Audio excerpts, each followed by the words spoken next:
You'll save money and time. You'll get the best of merchandise and service when you patronize these good neighbors. Shop with them regularly for friendly service and money-saving values.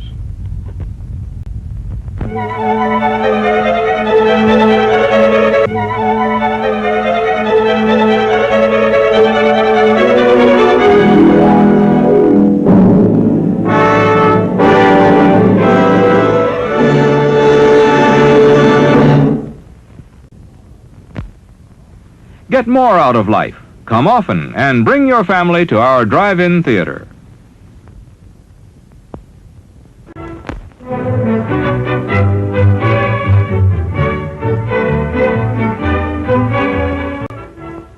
Visit us often and enjoy our screen attractions in the comfort of your own car.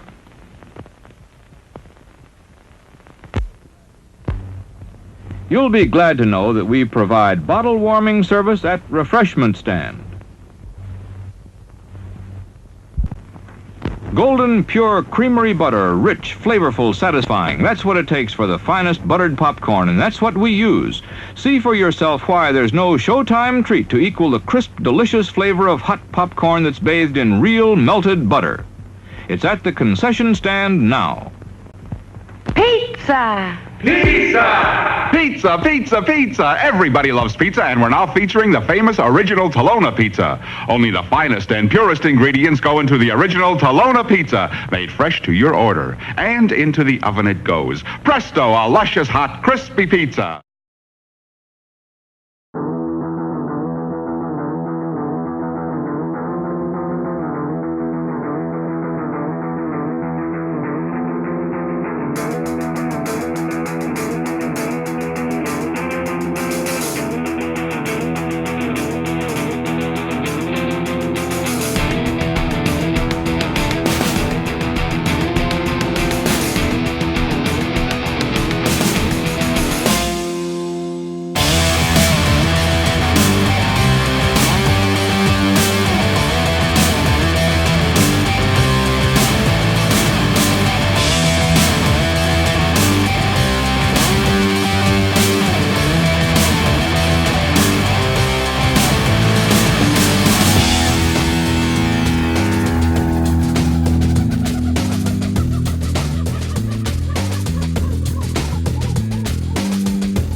GoreCast is brought to you by American Horrors, the greatest uncut horror in the world. 24 hours a day, 7 days a week, all horror.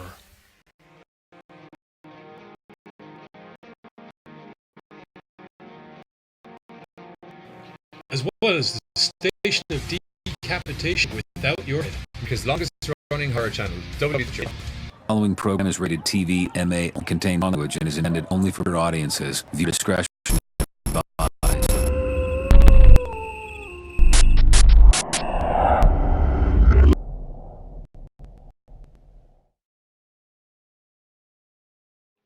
Now.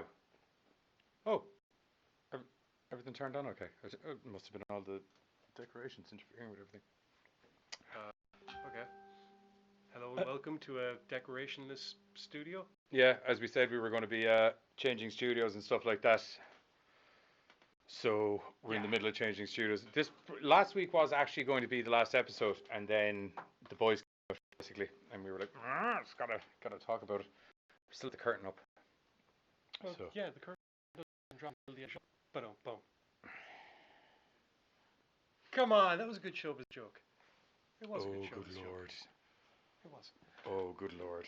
So, yes, for those of you that have been watching for a while, I have eagerly been anticipating the release of The Boys as a TV show because the comic is freaking awesome, and that finally came to pass on Friday, so we're going to be doing a review of that. But before we get into all that, he's going to do some sharing, and I'm going to do some... No, we're already shared out. Are we? Yeah, I'm ready to rock. Oh. Hello, Katie. Hello, Roddy. Hello, George Taylor. Hey, Roddy. And hey, George Taylor. Hey, George Taylor. Damn. So am I doing news bits or? Yeah, we'll do news bits. I'm just ready to rock. Is what I'm saying. Oh well, interestingly enough, so is George Miller when it comes to new Mad Max movies. Yes. Segue. It seems that the legal issues regarding his company and Warner Brothers have finally. Hey, Pam. Oh, hi, Pam. Yeah, it seems legal issues between his company and Warner Brothers have finally been kind of settled out. So it looks like we could be getting 2 more films with Tom Hardy as Mad Max. Wanted. And 1 more with Furiosa. In other words, like there'll be 2 Mad Max movies and probably a Furiosa spin-off movie. Yes. So hopefully we'll be getting them in the next... dubbed Mad Maxine. That was a different thing. Of course it was. This is porn again, is it? No. Oh, okay. I don't think so. Might have been a porn parody. Yeah. A porn today. Yes.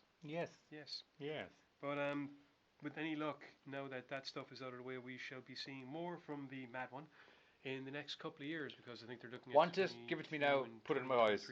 Want it. Cinema. Make it happen. Yeah, well, it might be happening. However, I want it now. One thing that probably won't be happening is the Spawn reboot. I know it's not a pipe, but I'm going to hold it like a pipe because I don't care. Okay.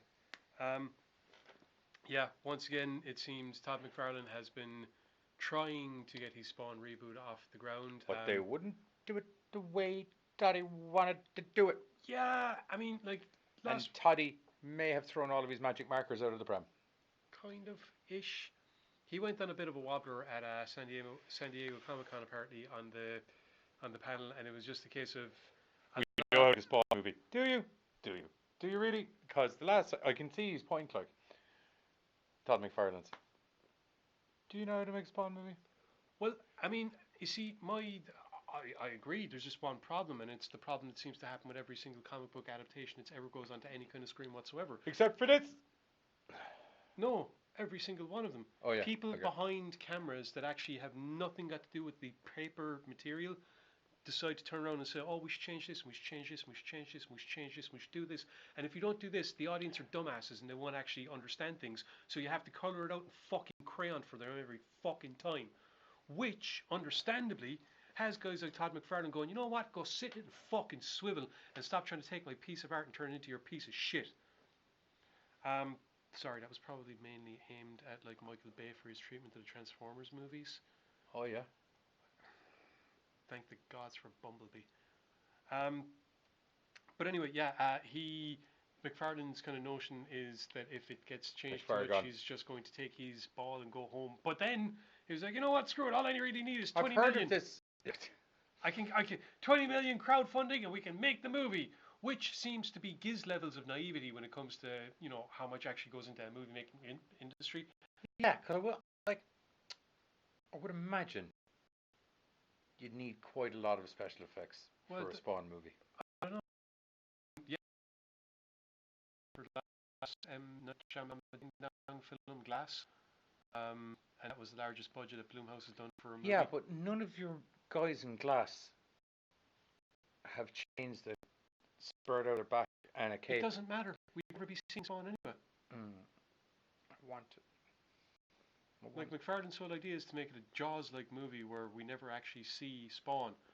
It's a terrible idea, McFarlane. If you're watching, it's a goddamn comic book You're movie, doing a idiot. superhero movie without showing the superhero. That's the stupidest fucking thing I've ever heard in my life.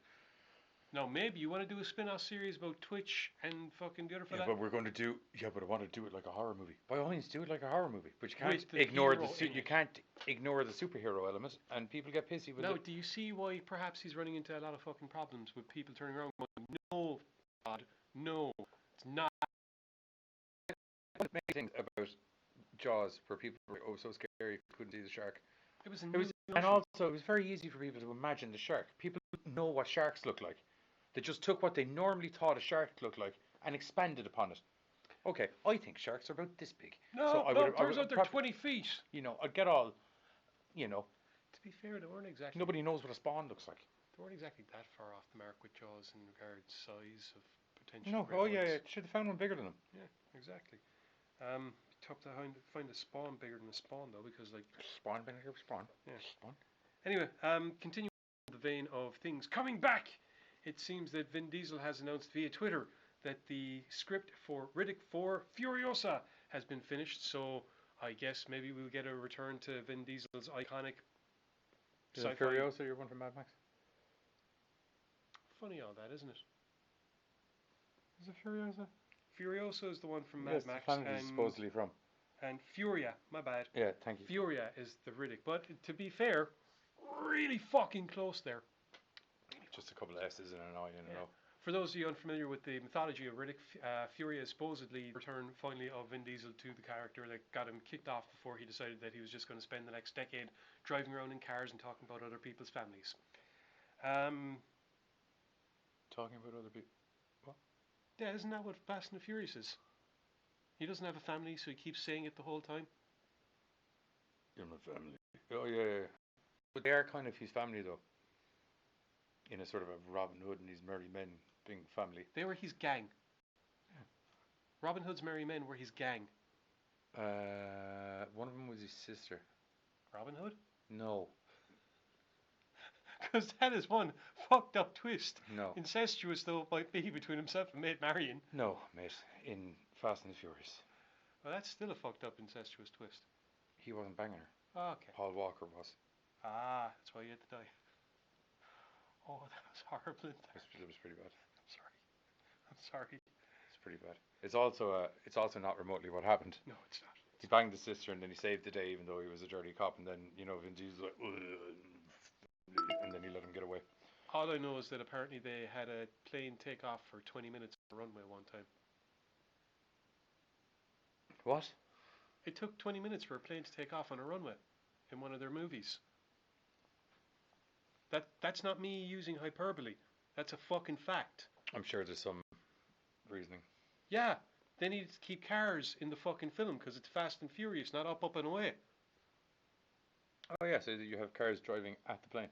No, under the plane, because they're all trying to get on it. Because apparently it takes a plane 20 minutes to take off the fucking runway. No, the plane was great big engines on either side. No, the plane was driving. No, the plane was taxiing to leave. No, yes, but it was doing its speed up, ready to go, but it kept at a certain speed because, if our memory serves me correctly, Vin Diesel had to drive a car up into the back of the plane and then it will take off. I'm pretty sure the people on the plane were saying, "Can we go up in the air now? Up, and the pilot was like, "Yeah, we're taking off." Incrementally, so that the boys in the cars behind us can catch up. Yeah, that's why you do it. That's how you do these things. It doesn't matter how bad a situation is, you should always take your time. Take your time. Slow ascent, that's the best way to go. I think you'll find that is not always the case. Slow Sometimes- ascent. No, those cars, they'll never make their way up onto the back of this plane, I'll tell you that's true. Ah! Ah! 20 minutes later. Yeah, I did not think a Jeep could fly through the sky like that. I won't lie to you. I Ordinarily, didn't think a plane took 20 minutes to leave a fucking runway. ordinarily it doesn't. But in this case, you know, in Apparently fairness, it's a transformer. no, he ramped it off something and it went, meow, you know. Anyway, moving on quick because I want to get on to the TV shows. And we also started like a half an hour late. So Yeah, okay. The final bit of news is in regards a film that's going to be released on VOD in September. Cast and the Furious. We No, kind of did that well, already. Mike Schneider. We kind Uh, of did that already. Yeah. Jenga Films and New Normal Productions have announced Julian Richard supernatural thriller Reborn. Oh, I have a released trailer for on this. VOD platform September 17th through Vertigo Entertainment. Pam, just to clarify, because I know there's always confusion, Mike Schneider is the one from America. And most likely won't call me Sugar Tits. I'm not ruling it out. It could happen. Probably will now. In Reborn, a stillborn baby girl is abducted by a morgue attendant who brings her back to life by electrokinetic power. On her 16th birthday, she escapes captivity and sets out to find her birth mother, leaving a trail of destruction behind her. Ha ha ha ha. Trailer? Yeah, sure. I have a trailer for that. Trailer probably do.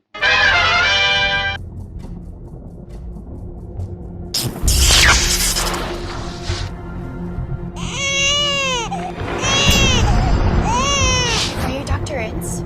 Yes. I'm looking for my mother.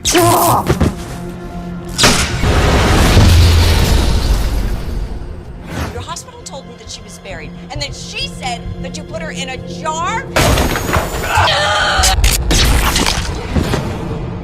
This is about your life. The life you're supposed to have before all that mess happened.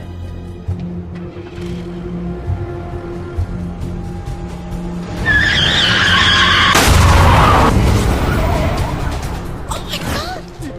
What happened to you? I have to be your daughter. I have to be. It is possible. You didn't raise her. I saw the people that did. They created a monster, Lena. I don't believe you. You're not going to leave me again, are you? You're not my daughter. Don't say that. You're not. You did this to me! You did this!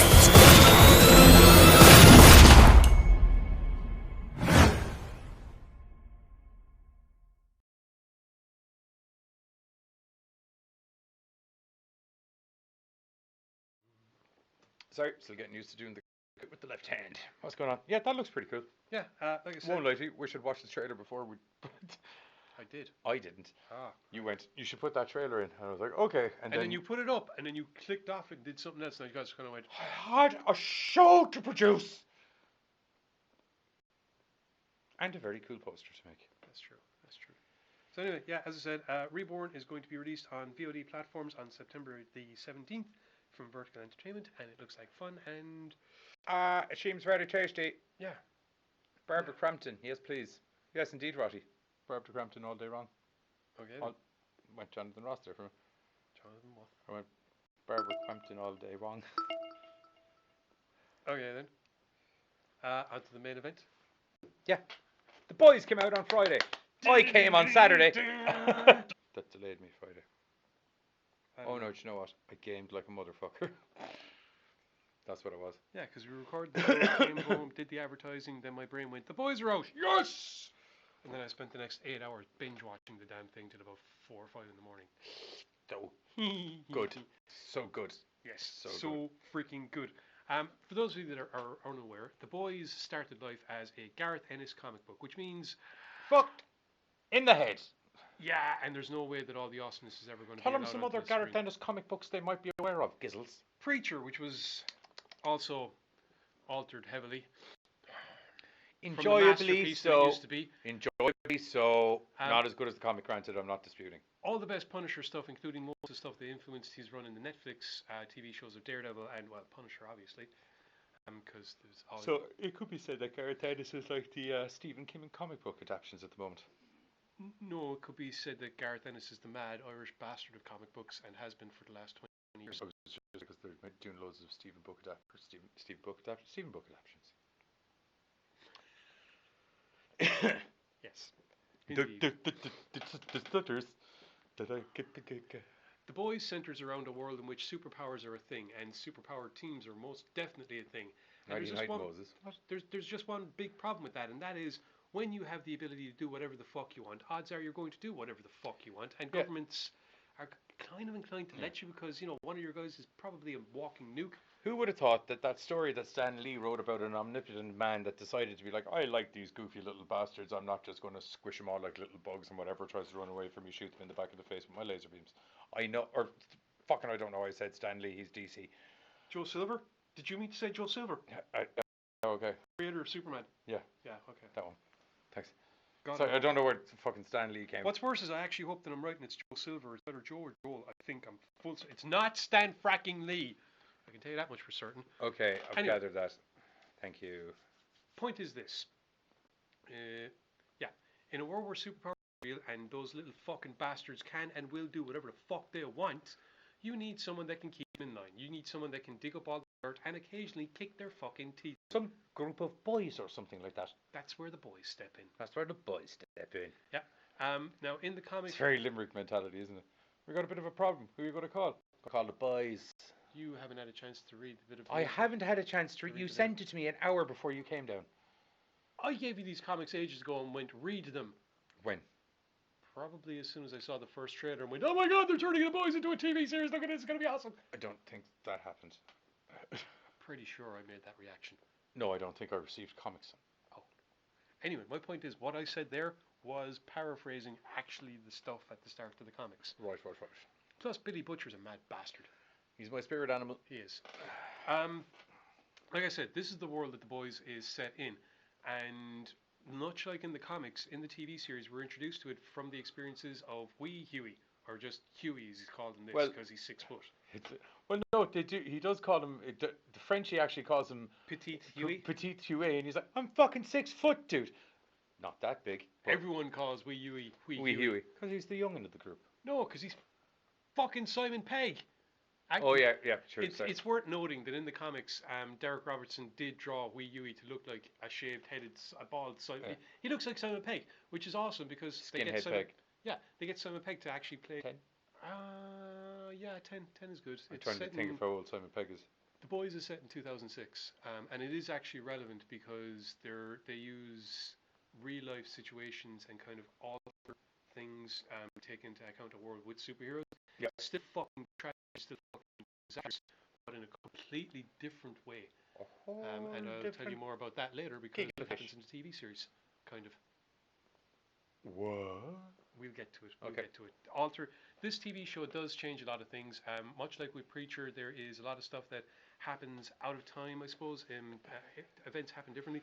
I can understand they're trying to build pace, they're trying to build things. It does make it difficult in things, but I shall level my head and not flip out the way that I would with Preacher. Level my head and not flip out. Yeah. Level my head. So, as I said, the show starts with us being introduced to Huey, who is working in this, TV electronics store. Yeah. Huey's life is... Programs, remote controls. Yeah, Huey's life is pretty alright. He's a schmuck. He doesn't really stand up for himself that much. He's happy enough to work day to day because he's got this really cute, hot girlfriend named Robin. Who's really horny. Yeah, and makes everything better. Yeah. Everything. In the defense of Robin, it's slightly unfair of me to just assume she's really horny, but for the 35 seconds she was alive in the TV show, she was looking at it. But that's why she called in to get him. Oh yeah, I know, but it was just, she was very adamant about it. Yeah. There was no... She seemed quite horny. Yeah. It's all really like friendly banter. All of a sudden she just vanishes out of his arms. Well, actually, her hands are still in his arms. That's the thing. He's covered in her blood. Yeah. Actually, there's no debate about where she vanished. Imagine if you hit a water balloon with a dart. That kind of scenario. Yeah, because basically a speedster has just gone through her and then half apologized and fucked off again. You thought? And that's pretty much where things start, That's literally about 45, 60 seconds in. Yeah. Huey. We're then presented with the rest of the world, the wider world, in which Vought America excuse me. is the corporation that basically runs superheroes. Is the best way of putting it. Yeah. They remind me a lot of the guys from RoboCop. Yes. Yeah. One of the many things that Gareth would have been Influenced by. probably, or involved with. and understood the satirical nature of. Yes. Vought America basically control all the superheroes, I guess is the best way of putting it. There's one way of They putting represent all the superheroes. They certainly represent the Seven, who are the equivalent of the Justice League, not only in their numbers of the original starting line, but also in their power quantities. I mean, you've got your Superman, you've got your Wonder Woman, You got your Aquaman. yeah, You got your Flash. yeah, you got your Martian Manhunter, kind of. In the original comic version, he's replaced in this with Translucent Man, as opposed to being Jack from Jupiter. You got your Batman kind of guy. And you got your kind of Green Lantern-ish type guy as well. You don't see him really because he's gone. Yeah. In the TV series. Yeah. Which is what we're reviewing. Yes, I know. I'm keeping stumped for now. It'll be hilarious though if they did it right. They have to have though, because they mentioned. But it comes out of retirement. No, it's got to do with what happened with Mallory. Mallory. Yeah. Anyway, point is, Vought America pretty much have the superhero scene sewn up, and their superhero top noir. Doesn't matter how many superheroes you got. 200. They ain't better than ours. No, 200. All 200 of them are Vought America, spread out throughout America. Every single superhero. Yeah, that's the whole point. Would no one find that odd? Like at some stage, I'd be like, I'm finding it weird that none of these guys are just one. Do you know? It's like. They haven't gone into the mechanics of it in the series yet properly to explain how this came about. I feel they merged a lot of stuff to kind of get you a full background story. Honestly, I don't know if they were expecting to get a season 2. Seriously, some of the stuff that's crammed into this has been taken over like a course of maybe 40 or 50 comics and just adapted and shoved into the space of 8 episodes for a lot of it. And for a fan of the comic, at times it felt like, wow, they really didn't think they were getting a season 2, which is ridiculous because they got a season 2 before season 1 aired. That's because it looks so goddamn good. It does. They got a season 2 based on how good the poster looked for season 1. Because it's basically the live-action cover of the first issue of the comic. You said they do that the whole way through the series. There's little random stills where the boys' logo shows up. Yeah, at the start of each of the episodes, there will be a point where the boys' logo stands up. Now, it's not always exactly the same, but it does give the exact same feel to the covers. One or two of them in particular, I think, is comic book parallel. Getting back to the series itself, as I said... Very yawny tonight, sorry. Huey is approached by Vought America because they represent all the heroes, and he's basically told, sign this document, don't say shit to anybody. We'll give you some cash. Yeah, you get a great big lump sum. Huey's response in his head is... 10 grand per limb and 5 grand for the middle. No, I think it was 5 grand for the head. 5 grand for the head, possibly. And the limb, you don't get reciprocation for the torso. Maybe. That's where all the fun bits are. I don't know. Huey doesn't want anything to do with this, to be perfectly honest. He'd rather just his girlfriend back. Yeah, and he sets out... In a less puddle form. Yeah, and he sets out to try and make it right in his own way. Yeah. Which is hilarious, because he's not the only person with a problem with Soups. No, it turns out the Soups have just been ploughing through people miscellaneously for quite some time and just gets covered up, bar the odd one or two, like a young Robin. Where because it happened in broad daylight and a lot of people just saw her go, Yeah, exactly. And as a result, you have guys like Billy Butcher walking around. Now, Billy's job, Billy badass. Billy, he's a good cunt, Billy. Yes, he is. Billy's an He's my cunt. Billy could have quite... Just to warn you, if you haven't seen the show, you'll understand why I'm going to say cunt for the TV episode tonight. And if you have seen the show, or haven't, prepare to hear the word cunt a lot. He's an utter, complete, total, unrepentant, ultra, deliberate bastard. And I love him. You ain't seen half the bastard he's going to be bastarding up. I love bastarding around the place during bastardy times whenever I can bastard a bit of bastardiness. Anyway, like I said, Billy approaches Huey and basically convinces him that he's been done wrong. And to be perfectly honest... You should probably murder that guy that murdered your girlfriend. Well, yeah, kind of. Now, Huey understandably has a bit of an issue with this. He's a Soup, you can't really touch him. To which Billy kind of goes, well, you're right. But funny thing is, blackmailed the shit out of him. Because they all got their reputations. Now, it's not really done much in the TV series, but in the comic, everyone has their own comic book, and that's how they make their money. That's how Vought America makes their money. One would assume that the comic book portion of it might be brought in a little bit more in season 2, maybe. I don't know. See how it goes. Yep, but the point is that Billy lays it out that when it comes to the soups, you go at them sideways. You come at their rep. Best way to do that in this case is dig up a bit of dirt. So he manages to convince Huey that he's going to sign that agreement, but he's going to basket train building, and that way he can plant this little bunk. Unless you're a non... Anything. Wasn't particularly complicated. You walk in, you go to take a shit, you take the sticky bit off the back, you walk back in, shake hands with the fast back, blood, and stick the thing on the back of the table. Let us see everything that's going on inside. Yeah. So Billy's got a fumbly fingers. Or sorry, not Billy, Huey's got fumbly fingers in the jacks. Yeah. Now, that being said, he does manage to get it working. He does. Yeah, he does manage to get it working. There will be spoilers. Yeah, there's a lot of spoilers. He was unfortunately seen, but one of the characters, the only character that they changed the name and power set for is Translucent Man. Originally known as Jack from Jupiter, he could fly, and he was basically rock-hard, indestructible skin. In this, rock-hard, indestructible skin, he can't fly, but he can go invisible. Yeah. Which turns out he's a dirty pervert, and he likes to walk around naked, because you have to be naked to be invisible. Yeah, well, he does. I know. Because it's the diamonds on his skin that make him invisible. No hands, no feet. Naturally, he twigs what Huey's up to and follows him, and decides to have a word with him. Indeed. Which is a bad thing, because Huey can't see him and has no idea why some invisible is trying to kill him. Well, he has an idea, I suppose. I'm sure he figured it out pretty quickly. He did, yeah. Fortunately, it can't be. I've just been doing some dodgy shenanigans inside of a superhero's base.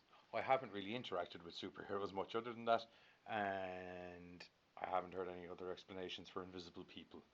Plus, he's saying, "Who the fuck are you working for? What the fuck did you think you were doing? I'm gonna fucking fuck you up." I'm sure he wasn't hearing as much of it as you think. He was getting his face smashed off of everything as it was happening. Well, he was being threatened at the time. He didn't get his face smashed off anything because, fortunately, that's when a slap of a butcher happens. He got his face smashed off the glass countertop.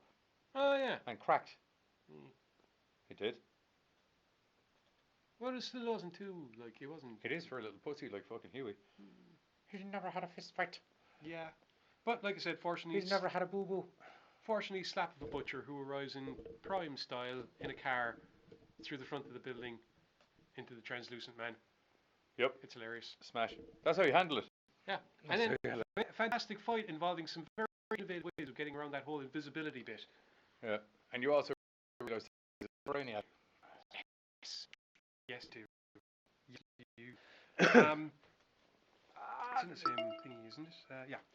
Also, in episode 1, we were introduced to the boys' first episode does a fantastic job of introducing us to this world through two characters who are kind of new to this whole shady business. Huey, who we just described, and Annie January, who is also known as the superhero. It's kind of like one telling you the superhero side of shit and one telling you the human side of shit. Yeah, and Annie is the superhero side because she is Starlight, who can fly, punch your head through a building. Yeah, with sparkly, zappy. Oh no, and can emit a burst of solid light that will fucking blind and or put you through a wall. Yeah, and she can punch you with that light. Boo! Yeah. I liked when she uppercut your man into the roof. Just kind of like, bang! Yeah, normal uppercut. We're just going to put a bit of sparkly pizzazz on the end of that. Blast! Eat some roof, bitch. Yeah. Now, Starlight has been working hard trying to basically prove herself Become as one a of the superhero. 7. I need to be a notable superhero. Remember the superhero rankings. Yeah. And she has been moving up the rankings because she's been doing a very good job. And people have been like, Starlight, she's going to know what she's doing. Plus, she's got one of those over-dominating mothers that insisted that she go with all the little superhero. She plugs and she turns down. But yeah, so Starlight finally, she is, after getting the job, being a member of the Senate, we see her doing, and then she gets given a tour of the base, what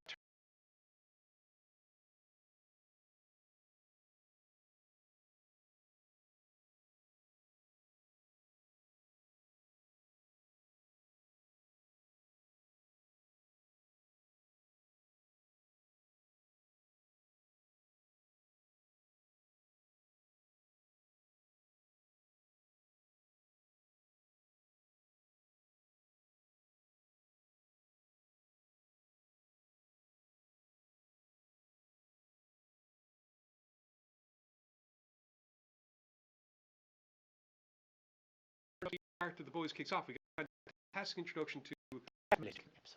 Yeah, we get a fantastic introduction to the world of superheroes and how they're actually behind the scenes a bunch of horrible bastards. Yeah. And we get an introduction to the in front of the scenes horrible bastards who are actually trying to protect us all from these wagstains that are going around in caves. They're horrible bastards, but there are horrible bastards. To a degree, yes. Yep. Yeah. Rolling into the second episode, and we're going to have to compress these down a little bit, I fear. Yeah. Judging by the time. Okay. Because I was like, it's 25 to 1. Okay, I got this. Over the course I'm mostly going to nod and agree or disagree for the next 25 minutes, I'd imagine. Well, we time for a trailer. Click. Well, we can discuss stuff, or we can get the episode done. Whatever. To bring him someone that can make him dead. Yeah, because it turns out that carbonite fibering that his skin is laced around it turns out carbon is highly conductive, and if you plug him into a wall, boom, which is what Huey did. Well, with the help of Billy with a beautiful front kick. Yeah, Billy brings him to a specialist. Kurgan The Boys is the new TV series that's out for watchableness on Amazon Prime since Friday. I believe you download it when this film is finished, and then you should watch it by Monday. It is also the awesome comic that was written by Gareth Ennis years ago, which this thing is based on. Yes. So anyway, yeah, we get introduced to the Frenchman, or Frenchie, who in this is a hard gun-running, motherfucker. drug-making... Yeah, he's not... He's not a hard motherfucker in the comic? Are you crazy? The Frenchman is fucking insane. He'll tear your arms off and beat you to death with them. They all will. Yeah. Bar wee Huey. No, he does once he gets all the juice. Yeah. In this, the Frenchman is a gun runner and all the rest of it, and he is very good at... Well, he's not very good, but he's one good of the enough. People, he's one of the people that enjoys the notion of trying to kill a soup. So, you know. So he's not too happy when the translucent man turns up because he's chipped, which unfortunately isn't really good either, because it turns out Homelander, big old Soups himself, has noticed the fact that one of his 7 is missing, and decides to start investigating. Which is a good job for him, because considering he was invisible, I will say he noticed it pretty quick. Yeah, pretty much. It was probably the lack of people, you know, bitching about him fucking showing up balls naked and listening to the fucking... He's goddamn jacks again. Actually, that's actually probably exactly what it is. So, we also... As I said, there's a lot of characters that we get introduced in the early days of the series. Stillwell, who's in charge of Vought America, insists that there is nothing to worry about and that she has everything under control. Translucent Man is fine. Homelander is like, I'm going to take a look anyway. So into the information, which is terrible news for the boys. Well, what's the start of the boys?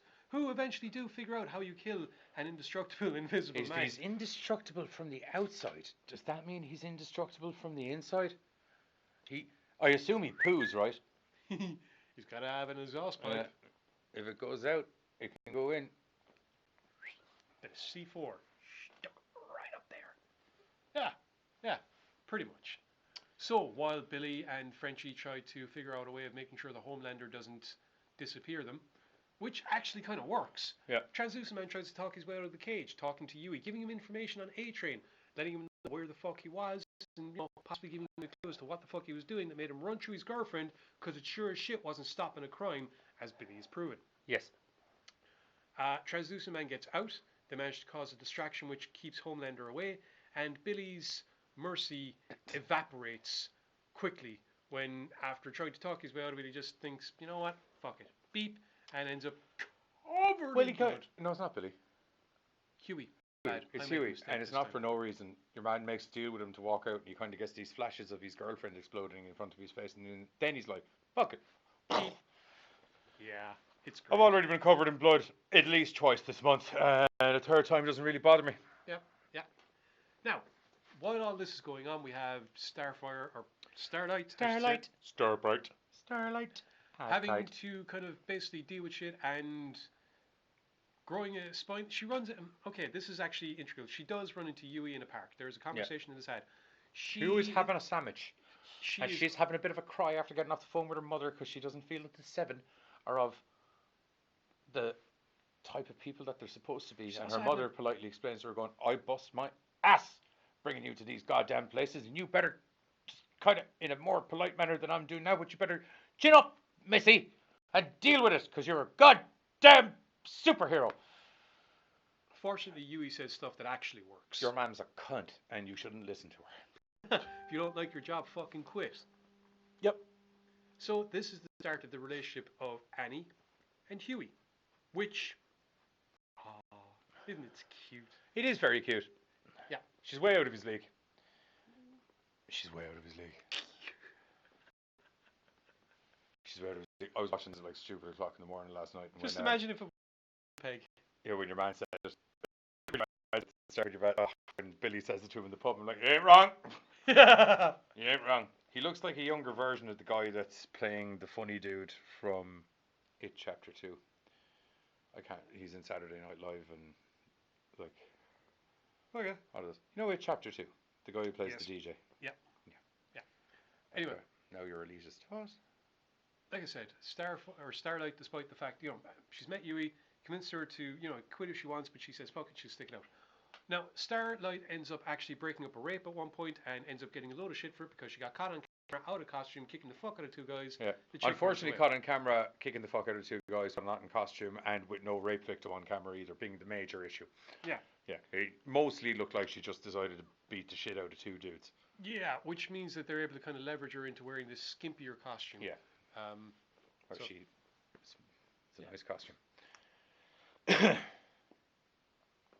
Go on. I feel there's what is it? She was made wear a bikini in the comic book. Balls naked.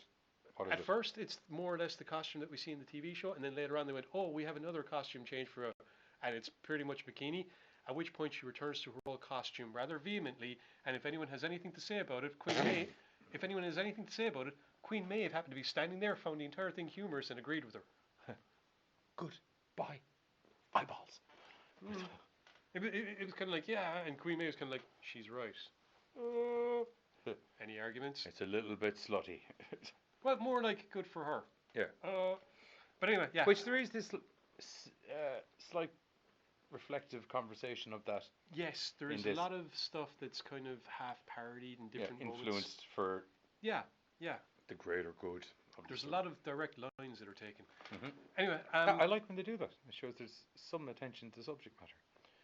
While all this is going on, and Starlight is learning that the superhero biz is just not all it's cracked up to be, nope. The boys end up tracking down more leads. They recruit in Mother's Milk, who's a former associate, I suppose, of Billy. And Billy House. Yep, not as big as he should be, but yep. And he's a big dude in the TV show. He is. In fairness. He is. They track down the yes, he's there when they go to the Triad Den, isn't he? Who? He is. Yeah, he is. Yeah. He is. Because it's him, Huey, and Frenchie. Yeah. Basically, they backtrack to Popclaw and manage to coerce some information out of her when they catch her eradicating a man's face. Popclaw is she's like A-Train's Mrs. Yeah, and she's basically like the female version of Wolverine. It's like X-23 kind of. She got this little claw and she's all hot and sexy and stuff. Yeah, and she gets upset because A-Train won't go on camera admitting that he's her boyfriend. Yeah, it's a whole. And she takes some magical drugs that we'll get into a little later on in the story. And while taking those magical drugs, she gets magically super horny and then drags her landlord in, who's upon looking for his rent anyway. Figured the best way to do it is she saw an opportunity to not pay rent, and then she pussy ground his face in the ground. Yeah. That happens in the comics. Yep. Not a landlord, but like something that I don't know if it was her that did it, but somebody does it. It was a terrible squelchy splash noise for that. It was like, oh Lord. Needless to say, the boys have their blackmail material and they're able to get the 411 and this. That's a really bad rep. If you want to come at people sideways about rep-related things, squishing a man's between your thighs until his head explodes. Yeah. It's pretty bad. So they're able to get some information regarding where A-Train was, and they backtrack him to this Chinese restaurant where apparently he's getting this drug that both himself and Popclaw were shooting up. Yeah. While trying to find this stuff, that is when into the female of the species who is more deadly. They find this Asian woman who is locked in a cage and who, once she is out, proceeds to start ripping people's faces off. Well, she doesn't rip their face off. She should, but she doesn't. She just starts breaking necks and eviscerating people and then backtracking the trail of people that, as it turns out, abducted her and turned her into a soup. Would you say we're 3 episodes in? Yeah, this is exactly... Oops. Good point. Yeah, my bad. it's the whole blackmailing Popclaw thing is 3 episodes. Okay, so we'll get back onto Human. We're going to hit a trailer quick. So we picked 2 trailers that kind of show you little bits of the show in reflection to start, middle, and end. Except the end has a Slipknot tune instead of a trailer. Yeah, good times. See you in a minute or two. This one. Superhero team the world's ever seen. The 7. Is there anything I can help you with? I'm not gonna piss you about, Huey. I heard what happened to Robin. You ain't alone, son. Soups lose hundreds of people each year to collateral damage. I can't stop. Can't stop. Robin! They were my business on the front page. That's where I mean the boys are coming. I never wanted to ever be over. Spank the bastards when they get out alive.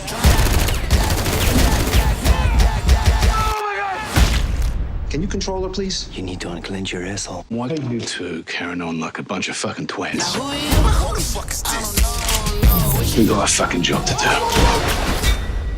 I'm invincible, stupid motherfuckers. I'm the world's greatest superhero. I can do whatever the fuck I want. We're on the verge of nailing these wankers. I'm done. Oi, what's Sporty Spice up to? Who? Sporty fucking Spice, what's she up to? I don't know. And baby, not even page 6 of the Daily Mail. You see, when they're apart, they're absolute fucking rubbish. But you put them together, they're the goddamn fucking Spice Girls. The point is, we need each other. We're fucking dead in the water. Jesus, he gives the worst pep talks. He really, really does. I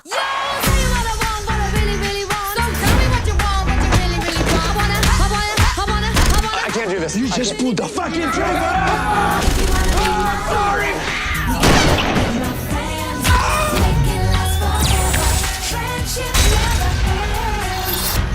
We're the 7. Earth's most mighty motherfucker! Please, please, please, no, please! Pardon my French. Fuck those fuckers.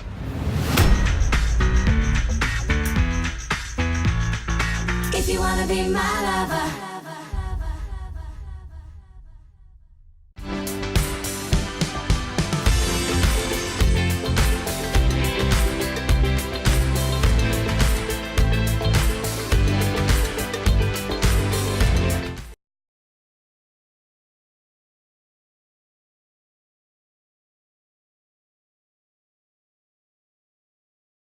So you tried to let that Amazon Prime bit play through for the crack. Whatever TV show that was, it looked riveting. That gives you an idea of the level of violence that's in this show. It's a beautiful, beautiful, beautiful thing. Yeah, so as I said, the boys tracked down A-Train and we were introduced to the character, the female, who it turns out was kidnapped, dosed up, and is on the hunt for the people that did it to her, understandably. Yeah. She's violent, she's vicious, she's small, and Frenchie manages to just about communicate with her. Yeah, breach a line of conduct. Barely. So, yeah. Fuck, what else happens in that one? Find out about Compound V. At one point, Huey's kind of like, no, maybe Suits aren't bad, and then Billy's kind of like, really? And ends up taking him to that survivors meeting. Yeah. Horrible bastard. I was fucking Mrs. Ice. That poor man. The one who got his dick froze off. That poor, poor man. And then Butcher actually says... And I liked the, not that I liked, because I never see a woman with severed spine. That's never nice. But in relation to how it happened, because you see Superman come and grab some people off the street sometimes, you're like, how is he not split and clean in half? The person that she references, Tech Knight, gets referenced in the series, but we don't see him yet. He's basically a combination of Iron Man and Batman. Oh, good God almighty. So, odds are he probably caught her in his suit, like, crunch. So, you know. Yeah. But, yeah. But there's times where you see Superman flying at high speed and save someone. It's just like, how are they even? Stop, Sheldon worked on something like he would have torn the in half. Like, literally, any time he went to save Lois Lane, it would have been like the opening of the show with Flash. I'll point out one very interesting thing, and that is, what if these bastards did all that horrible stuff because they could and because they thought it was a laugh? It turns out it's even more sinister than that. Well, in the comics, it would have been exactly that reason. That heist bitch, I've no doubt. Sorry, Definitely. yeah. It just froze your man's cock off. Yeah. Essentially. Yeah, not funny if it happened to me, but I can see how it'd be funny if it wasn't you happening it to. Yeah. Where is it? Oh, yeah. Also, something really happening. Now, okay, over the course of the series from the start, one of the things that Stillwell? Stillwell. It's 100% Stillwell. Stillwell.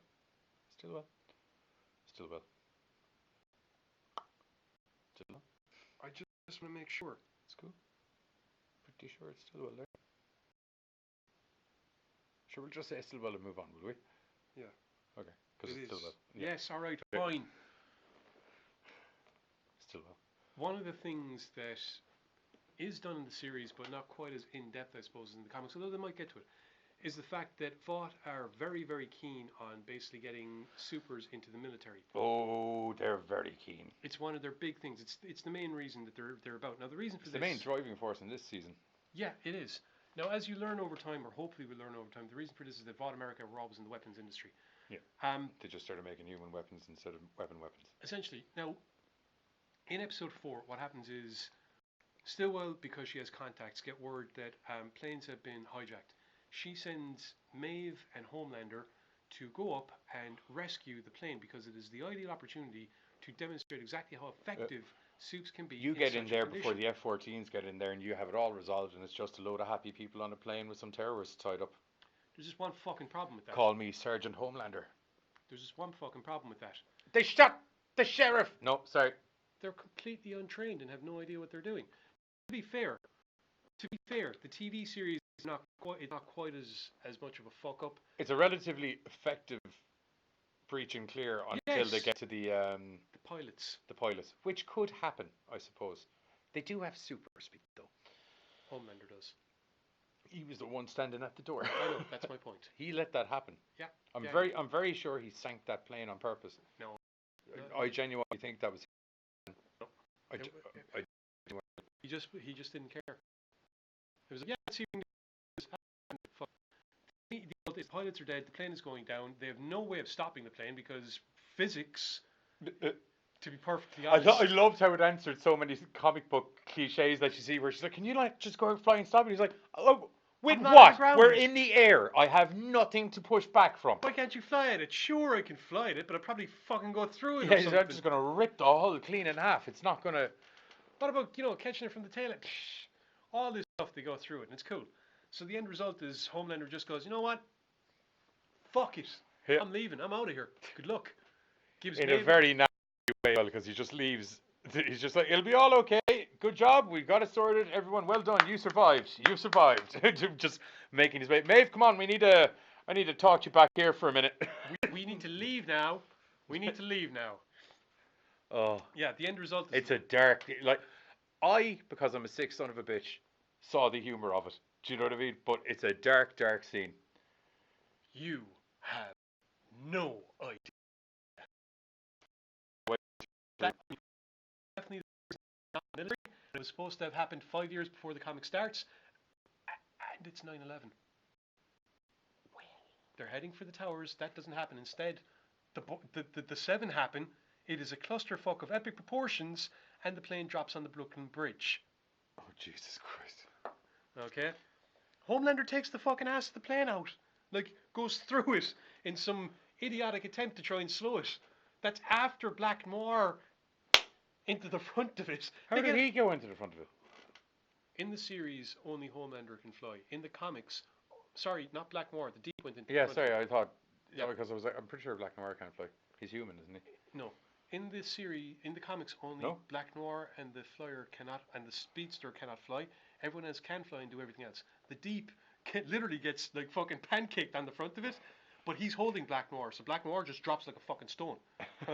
Jack from Jupiter says, "Screw this for a tub of spin." Lamplighter goes into a wing.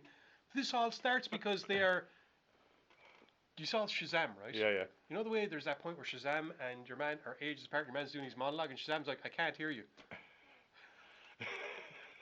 They're up in the air. Homelander's like, here's what we're going to do. What? What? I can't hear you. I can't hear you. Fuck it, we're going in. Splat. Plane comes. No wings. No wings. They're trying to discuss what's going on when the plane hits the deep. Blah.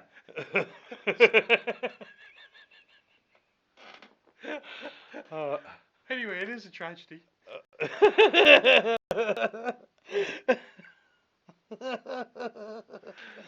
And it effectively conveys that Soups the speedster was hanging onto Homelander's back when he went to the plane. Homelander turns around and goes, Marathon, did you see that? Sorry, And it's just a headless you and corpse. me Buster all laughing and then you're like, it's a charity, I know. Sorry. Oh. Oh man. Oh, that was so good. Anyway, Homelander arrives back and the plane has smashed into the ocean. Boss, sneaky ceremony. bastard that he is, manages to turn it into the reason that they should be in military They make it defense. look like himself and Maeve have just shown up like a minute too late, and if you hadn't bothered ringing a bunch of F-14 jets and tried to organise a formation for them to fly in and just rang us to come in and sort it out, we'd have bloody saved those people. I'm goddamn outraged. Shed fake tear. I'm goddamn upset. This'll never happen in our country again. This is why we need to be in the military. If we were in the military, this kind of thing would never happen. You're damn right, Homelander. Yes, brother. It's brilliant. Even Stillwell is sitting there going, you clever fucker. You are getting a super cookie for this one. Blowjob. The word cookie is blowjob. Yeah, it is. Yeah, and or nipple leakage. There's a weird thing with herself, with Stillwell and Homelander. Yeah, was she his mommy? No. Are you sure? They grew him in a lab. Yeah. She wouldn't have survived this. Okay. Okay. Anyway, He's also drinking the mother's milk. Also, Stillwell's supposed to be a really icy She fucking is. guy. Oh, she is not. Like, Homelander's scared of Stillwell because Stillwell's heartbeat never raises, and Homelander has never met a human being who, in his presence, didn't get at least a little bit of a thump. It makes you wonder that it's just like, why isn't he nervous? And Homelander's freaked about it. Paranoid of him. Totally. Yes. What episode are we on? 5, in which Believe happens. Now, there is an interesting religious aspect to the entire thing because one of Vought's shticks is that God chose these people to be superheroes. Vought are just the people that are managing them. It's God that are choosing these people. So as a result, there is a strong cult of Christ following for all the Soups. And they play it out ridiculously with this thing called Believe, a great big gathering of all of them, where you have Homelander, who is essentially walking on water at times, coming down and giving this speech. Now, he's been told, here are the points we want you to talk about, certain things, we got to middle line this shit because we're going for the military contracts. Yep. And his thing is, no, I am their goddamn savior, I'll say whatever the fuck I want. And he does. I am Jesus, hear me roar. I am Jesus with a can-kill attitude. Yep. Walk on water, I'll hold the enemy underneath while I do it. He walked on the water, I just evaporated it. Pretty much. He gives this proper Nuremberg rally-like speech to get all these... all he needed was a small little mustache and they... Now, here's where things are very, very divergent, and it's worth mentioning for this, right? There was a race that was held, and that's how they managed to get the time to get the compound from Adrienne in terms of the race. Yeah, against While another species. Yeah. While at it, Huey spots that Starlight is and the girl of the net. So as a result, he goes with her and as Billy, a date. Kind of, yeah. And Billy manages to use this fact to influence Huey, to influence her, to get backstage passes so that they can blackmail... To meet their cock-juggling, dick-dropping, elastic man whose name eludes me. Yeah, name eludes me as well because it was just in the series. But he's one of these pray away the gay kind of guys. Yeah.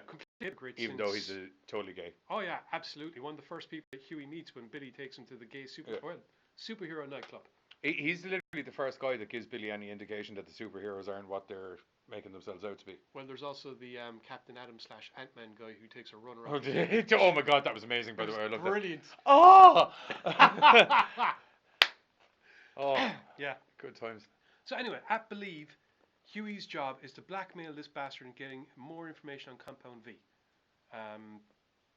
That's it, isn't it? More information on Compound V? And what is it? Yeah, what it is. Mostly, tell me what it is.